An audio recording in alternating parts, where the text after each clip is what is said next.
Minhas saudações a todos que tiveram coragem de compartilhar esse vídeo. Quem me conhece sabe que essa não é minha praia, mas como a maior parte da população não gosta de ler, então eu vou filmar esse comentário a respeito sobre o projeto que propõe a redução de vereadores em Birigui. Acabei de retornar para a cidade de Birigui e tive uma surpresa e uma decepção. A surpresa foi que, ao visitar o site da Câmara Municipal, eu constatei que o vereador Vladimir Antônio Zavanella havia elaborado um projeto para a redução do número de cadeiras disponíveis de 17 para 11, como era até o ano de 2012 aqui em Birigui. Pensei, vou comparecer e prestigiar aqueles vereadores de bom senso que votarem favoráveis a esse projeto. Vi a casa cheia e fiquei animado. A decepção foi que, depois que terminaram as homenagens, todas as pessoas se retiraram e ficaram apenas os assessores, o pessoal da imprensa e alguns amigos da corte. Antes do presidente encerrar a sessão, o próprio autor do projeto pediu vistas e ele só voltará para ser votado no dia 7 de junho de 2016. Peraí, onde você pensa que você vai com esse mouse? Espia o vídeo até o final, você vai ter tempo para me xingar depois. O objetivo de eu estar filmando esse comentário não é para convocar a população para invadir a Câmara, nem provocar nenhum protesto ou seja o que for. Deixo isso para os militantes. Meu objetivo é explicar que os discursos que serão ditos na sessão do dia 7 para contrariar a aprovação desse projeto são falsos. É a mentira mais criminosa que se pode promover. Pura cascata. Isso sim é um golpe contra a população biriguense, viu, Beralli? Lembro que durante uma sessão o vereador Paquinha utilizou como argumento que com 17 vereadores era possível haver uma maior representatividade da população na Câmara. E usou como exemplo, inclusive, a comunidade japonesa local, que por esta razão tinha um representante na casa. Falácia pura. O fato de ter um índio na Câmara não significa que os índios estão sendo representados. O fato de ter um espírita na Câmara não significa que os espíritas estejam representados. O fato de ter um católico na Câmara não significa que os católicos estão representados. Muitos católicos não se sentem representados nem mesmo pelo Papa, com toda a sua generosidade e simpatia. A representatividade que interessa a esses senhores é a da legenda a qual eles representam e dos seus padrinhos políticos. A população é uma causa de baixa prioridade para essas legendas, cujo principal objetivo é se fortalecer através de número. Elas se interessam mesmo pelo poder e pelo volume de candidatos que elas conseguem eleger. Eu vou demonstrar uma planilha, cujo link eu vou deixar abaixo para vocês poderem fazer o download, onde eu provo tudo o que eu estou falando e vocês podem conferir. Essa planilha foi elaborada com dados oficiais do TSE. Bom, essa é a primeira planilha que eu gostaria de demonstrar para vocês. Nessa planilha tem o resultado da eleição de 2012. Nela podemos ver como foi o comportamento de cada partido, como foram feitas as coligações.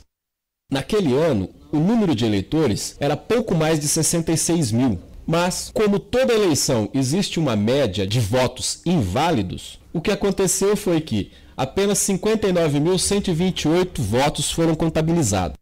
Nesse caso, como a Câmara possui 17 cadeiras, era necessário 3.478 votos para que um candidato pudesse ocupar uma cadeira.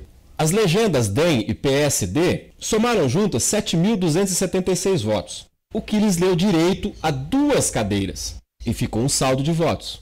A legenda PDT, que não fez nenhuma coligação, somou com todos os seus candidatos 6.052 votos, e conquistou uma cadeira e teve mais um saldo de votos. A legenda PMDB, também pura, somou 5.376 votos, conquistando mais uma cadeira e ficando com mais um saldo de votos. A legenda PR também conseguiu pouco mais de 5.000 votos, obtendo uma cadeira e garantindo também um saldo de votos. A coligação entre as legendas PRB e PP somaram juntas 3.353 votos, ou seja, não conseguiram nem o mínimo, não elegeram ninguém. A legenda PSDB, com seus 25 candidatos, somou 3.716 votos válidos, garantindo uma cadeira e lhe dando direito mais um saldo de votos. As legendas PSL e PSC conquistaram pouco mais de 2.000 votos, não elegendo ninguém. E a coligação PT-PCdoB somou pouco mais de 5.500 votos, garantindo uma cadeira e um saldo de votos. A coligação entre o PTB, PPS, PSB e PRP somou 12.137 votos, conquistando assim 3 cadeiras e garantindo um saldo de votos. A coligação PTN, PHS e PV somou pouco mais de 7.000 votos, garantindo 2 cadeiras. O que aconteceu com o saldo de votos? Este saldo é utilizado novamente no cálculo do quociente eleitoral e volta a ser distribuído entre as legendas, o que faz com que alguns partidos conquistem uma cadeira ou mais. Voltando ao exemplo que demonstra a quantidade de votos válidos, na média, em todas as eleições, pouco mais de 5% dos eleitores votam em branco. Pouco mais de 5% vota nulo e 1% geralmente nem comparece nas eleições.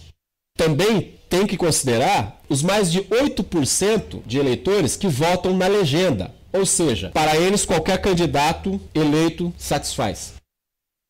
Trazendo para o eleitorado atual, temos 81.624 eleitores. Significa que, se considerarmos os votos válidos, serão aproximadamente 72.041 eleitores. Se o projeto do vereador Vladimir Antônio Zavanella for aprovado, serão apenas 11 cadeiras. Para isso, os candidatos terão que trabalhar um pouco mais, porque para cada cadeira serão necessários 6.549 votos. Por que então tanto esforço para manter o número atual de 17 cadeiras? O trabalho é simplesmente menor. Para eleger um vereador, precisa apenas de 4.238 votos. E é por isso que alguns vereadores já começaram a sua romaria buscando novos candidatos. Pessoas com algum prestígio, pessoas com famílias grandes que possam garantir algum voto. Nesta planilha, vocês percebem bem a divisão entre as legendas por cor. Agora eu vou mostrar para vocês uma outra planilha, onde vocês vão ver uma situação totalmente diferente. Se vocês observarem, a vereadora que obteve mais votos foi a senhora Hebe Najas Camargo Cervelati. Ela conquistou mais de 2.300 votos. Ou seja, esses votos não seriam suficientes para elegê-la. Para isso, existe o quociente eleitoral. E é desta maneira que os votos dos outros candidatos que não foram eleitos acabaram sendo somados aos dela e lhe garantiram uma cadeira. Também o seu companheiro, Odair Rodrigues Fernandes, aparece logo abaixo como eleito pela média, com pouco mais de 900 votos. O segundo colocado foi o Dr. Cristiano Salmeirão, hoje presidente da casa. Ele foi eleito com pouco mais de 1.500 votos. Mas atenção, o seu partido se coligou com mais 3, e isso lhe garantiu uma folga para ser eleito. O mesmo não aconteceu com os outros candidatos que fizeram parte dessa coligação. Mais abaixo nessa planilha, vocês vão observar que a aberração é ainda maior. A doutora Carmen, por exemplo, obteve 1.072 votos, a mesma quantidade de votos que a doutora Osterlane, só que ela ficou para suplente, enquanto que a sua colega foi eleita.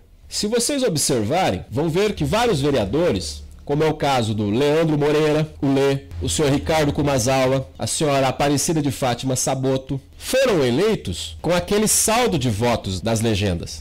E um pouco mais abaixo, vocês vão perceber que o vereador Josená Vitorino da Silva, assim como o professor Gilmar Treco Cavaca, conseguiram ser eleitos com pouco mais de 500 votos. Muitos vereadores acima, com um volume muito maior, não conseguiram entrar. De que representatividade popular, afinal, estamos falando? Essa planilha vai ficar disponível para que cada um possa conferir os dados e observar essas distorções. De novo, nesse ano, teremos cerca de 250 candidatos. Outra vez, a mesma estratégia para conseguir formar base, para dar condições para que alguns candidatos sejam eleitos, mesmo não atingindo o mínimo que uma cadeira exige. Bom, pessoal, espero que tenha ficado claro quais são os verdadeiros objetivos para que os candidatos queiram tanto manter esse número exagerado de vereadores aqui em Birigui. Birigui é uma das poucas cidades do estado e até do país que possui esse tipo de aberração. Para vocês terem uma ideia, a maioria dos municípios que tentaram dar esse tipo de golpe, a população não deixou. A população compareceu em peso nas câmaras e não permitiu que fosse aprovado o aumento de cadeiras. Já em Birigui aconteceu exatamente o contrário. Ninguém se manifestou senão nas ruas, nos botecos, nas redes sociais. Nosso sistema eleitoral foi construído de maneira que trouxas se candidatem para favorecer a alguns mais espertos. E desse modo, os eleitores, até bem intencionados, acabam queimando seus votos na esperança de eleger um amigo para dar uma força, ou até mesmo naquele candidato que eles acreditam, porém acabam elegendo um outro que eles nem conhecem. Se isso chama a sua atenção, então seja responsável na hora de se tornar um candidato ou até mesmo votar naquele seu amigo para dar uma força. Senão, você vai passar os próximos 4 anos reclamando, xingando, postando bobagem nas redes sociais. E se eu lhe encontrar, vou dizer na sua cara que o verdadeiro filho da puta por trás dessa cagada foi você. Agora sim, pode xingar aí embaixo que eu já estou acostumado. Valeu.